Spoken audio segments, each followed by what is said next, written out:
আসসালামু আলাইকুম ভিউয়ার্স, আজকে আপনাদের সাথে শেয়ার করব জাম্বুরার ভর্তা।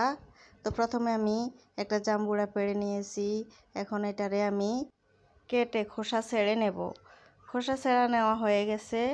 এবার আমি এটাতে লবণ মরিচের গুঁড়া দিয়ে মেখে নেব। তারপর আমি এর মধ্যে দিয়ে দেব আমের আচার।